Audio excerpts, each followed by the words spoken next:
హక్కులు అడిగితే అరెస్టులా అంటూ కూటమి ప్రభుత్వాన్ని ప్రశ్నిస్తూ వాళ్ళ మీద ఫైర్ అవుతున్నారు వైఎస్ షర్మిల గారు.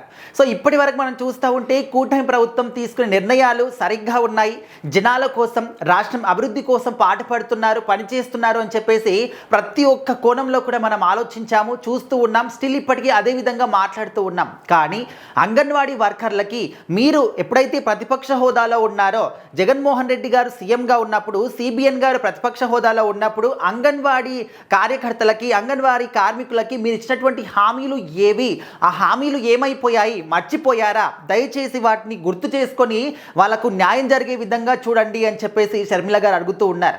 వాళ్ళ హక్కుల కోసం వాళ్ళు వచ్చి ఫైట్ చేస్తూ ఉంటే, హక్కుల కోసం అడుగుతూ ఉంటే వాళ్ళని అర్ధరాత్రి పూట ఎవరికి కూడా తెలియకుండా అరెస్టులు చేస్తారా? ఇదెక్కడి న్యాయం? అది కూడా ఒక ఆడపిల్లని కూడా చూడకుండా, మహిళని కూడా చూడకుండా ఈ విధంగా చేస్తారా? ఇది అసలు న్యాయం అని మీకు అనిపిస్తుందా? మీరు ప్రభుత్వం లాగానే ప్రవర్తిస్తున్నారా? తప్పుంటే అడగండి, కానీ అర్ధరాత్రి పూట అరెస్టులు ఏంటి అని చెప్పేసి కూడా అడుగుతూ ఉన్నారు.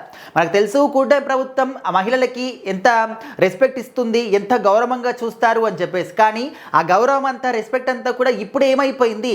వాళ్ళు ఏ పార్టీ వాళ్ళు ఏంటి తర్వాత విషయం. వాళ్ళు అంగన్వాడీ కార్మికులు, వాళ్ళకి ఇవ్వాల్సినటువంటి హక్కులు, వాళ్ళకి ఇవ్వాల్సినటువంటి రెస్పెక్ట్ వాళ్ళకు ఇవ్వాలి. వాళ్ళు ఏమి ఊరికే డబ్బులు అడగట్లేదు, వాళ్ళు పని చేసిన దానికి బదులుగా అడుగుతున్నారని చెప్పేసి కూడా వాళ్ళ మీద ఫైర్ అవుతూ ఉన్నారు. వైఎస్ షర్మిల గారు అడిగే దాంట్లో ఏమాత్రం కూడా తప్పు లేదు అంటూ చాలామంది కూడా ఆమెకు సపోర్ట్ చేస్తూ ఉన్నారు. మనకు తెలుసు వైఎస్ షర్మిల గారు, అది తన అన్న కావచ్చు, లేకపోతే తన పార్టీయే కావచ్చు, ఎవరైనా కావచ్చు, తప్పు చేసిన వాళ్ళు ఉంటే ఖచ్చితంగా తప్పు అని చెప్పేసి నిలదీసి మరీ డైరెక్ట్గానే క్వశ్చన్ చేస్తూ ఉంటారు, ముక్కుసూటిగా మాట్లాడుతూ ఉంటారు. సో ఇప్పుడు ఏంటంటే అంగన్వాడీ కార్మికులు ఎవరైతే ఉన్నారో వాళ్ళందరికీ కనీస వేతనం ఒక 26,000 రూపాయలు ఇవ్వాలి. దాంతోపాటు మెడికల్ లీవులు, అంటే వేతనం చెల్లించే ఒక మెడికల్ లీవులు కూడా వాళ్ళకి ఇవ్వాలి. సో చాలా మట్టు కూడా ఇంకా లీవ్ తీసుకుంటే అది కూడా మెడికల్ లీవ్, ఎమర్జెన్సీ లీవ్ తీసుకున్నా కూడా డబ్బులు కట్ చేస్తామనే విధంగా ఉంటుంది. కానీ ఆ విధంగా కాకుండా మెడికల్ లీవ్స్ ఉంటే వాటికి వేతనం ఇవ్వాలి అని చెప్పేసి దాని గురించి కూడా మాట్లాడుతున్నారు. సో అదేవిధంగా వెంటనే ఏవైతే ఖాళీగా ఉన్నాయో అంగన్వాడీ పోస్టులు వాటిని కూడా భర్తీ చేయడానికి మీరు సన్నాహాలు సిద్ధం చేయండి. సో ఈ విధంగా వాళ్ళ రైట్స్ కొన్ని ఉన్నాయి, అదేవిధంగా వాళ్ళ ఆశలు కొన్ని ఉన్నాయి. సో వీటన్నిటిని కూడా ఫుల్ఫిల్ చేయండి మీరు అని చెప్పేసి కూడా ప్రభుత్వానికి విజ్ఞప్తి చేస్తూ వాళ్ళకి క్వశ్చన్ కూడా చేస్తూ ఉన్నారనమాట. సో మరి వైఎస్ షర్మిల గారు అడిగే దాంట్లో ఖచ్చితంగా తప్పు లేదు అనే విధంగా ఒక 90% పీపుల్ కూడా మాట్లాడుతూ ఉన్నారు.